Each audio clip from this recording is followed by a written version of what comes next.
What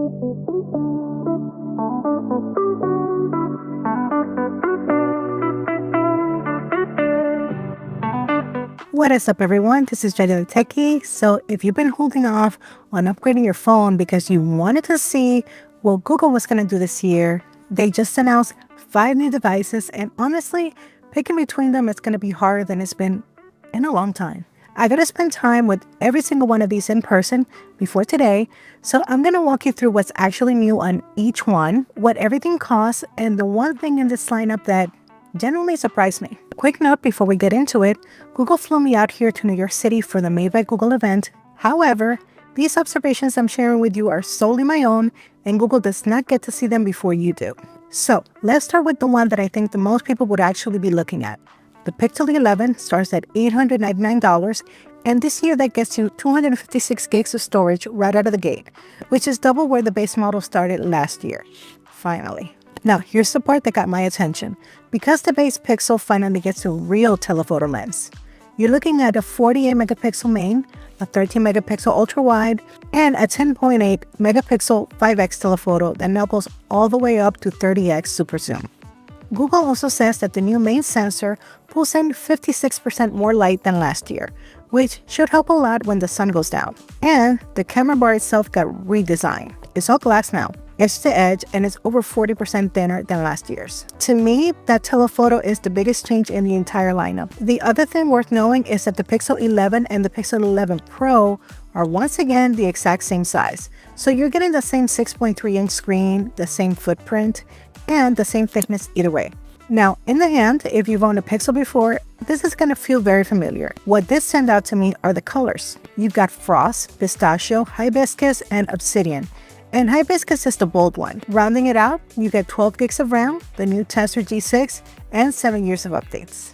Alright, so if the sizes are the same, what are you actually paying more for? Cameras mostly. The Pro starts at $1099 and the Pro XL at $1299, both for the base 256 gig model. On the Pro side, you're getting a 50 megapixel main with a much bigger sensor, a 48 megapixel ultra wide that also handles macro, and a 48 megapixel 5x telephoto. Google's calling the zoom Pro Zoom, and it goes all the way up to 120x. You also get a sharper LTPO display at 3600 nits along with Wi-Fi 7, ultra wideband, and 8K video with Video Boost. Google's pitch here is 2 sizes, same Pro.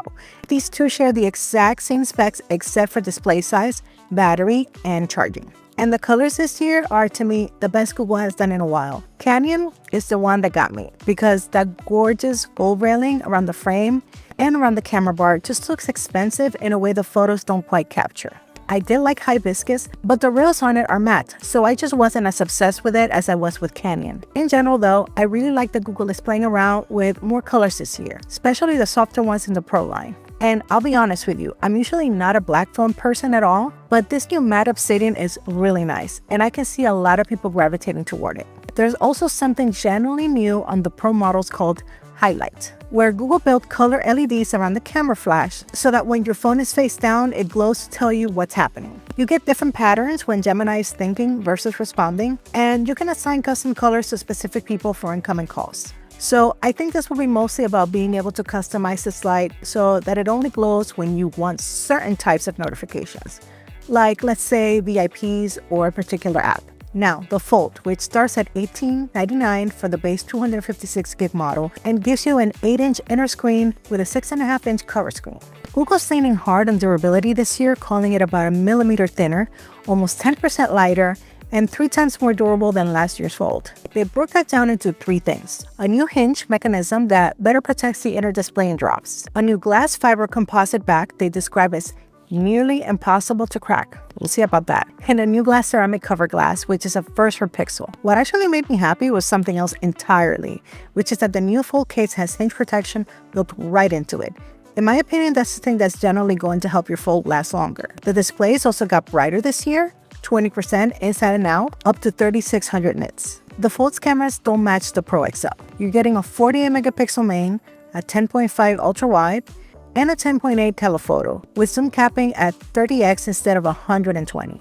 All right, so let's talk about what these cameras actually do differently this year, because there are two features here that I think are going to matter a lot more than the megapixel numbers. The first one is magic capture, and instead of trying to time the perfect shot, you just record a short clip.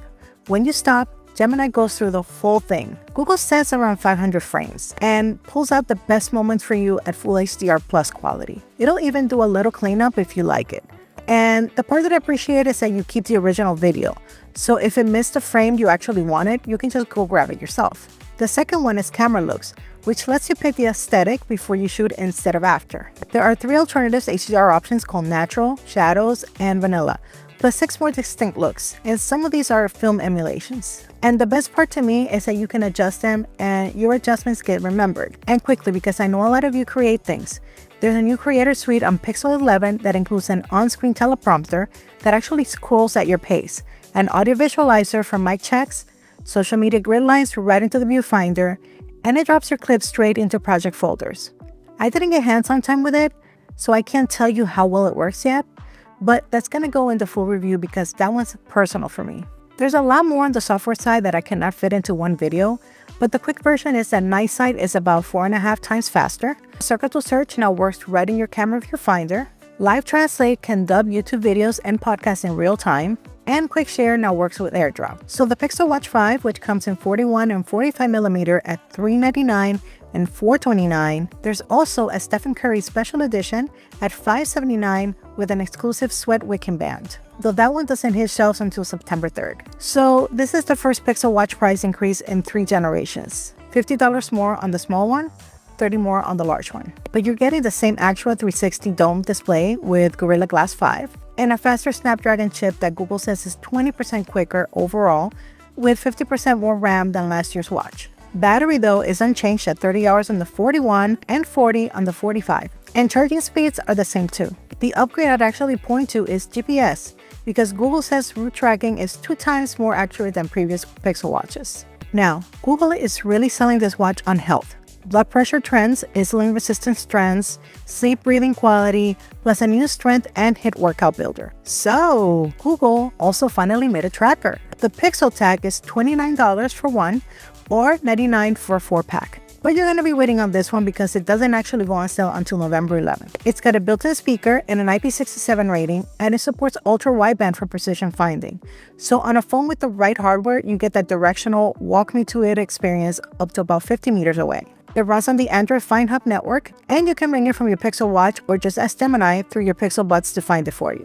It also runs on a replaceable coin cell battery that Google says lasts over a year, so there's no USB-C port and nothing to plug in. There are a few new accessories too, including a clear Pixel Snap case, a new fold case with the built-in hinge cover I mentioned, and the Pixel Snap ring stand now comes in more colors. Pixel 11 is $899. The Pro is $1099, the Pro XL is $1299, and the Pro Fold is $1899. All of those for the base 256GB models. The Pixel Watch 5 is $399 for the 41mm and $429 for the 45. Everything is up for pre-order today, and it all hits shelves August 20th. So at a glance, everything looks $100 more expensive than last year. Last year, the Pixel 10 started at $799, but that was for 128 gigs.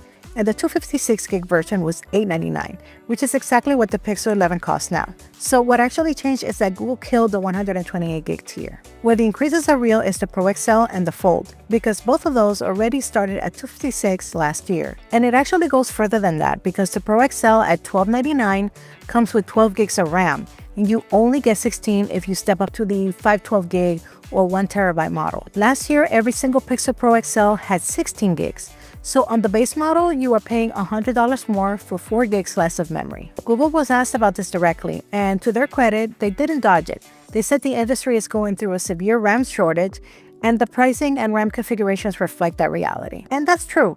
And it's happening to everyone because memory prices are up. The biggest deal to me is the base Pixel 11 finally getting a real telephoto lens at $899, because that's the change that's going to affect the most people. Now, full reviews of every one of these devices are coming once I've actually lived with them. So if you don't want to miss that, go ahead and subscribe. Now, thank you all so much for watching, and I'll see you in the next one.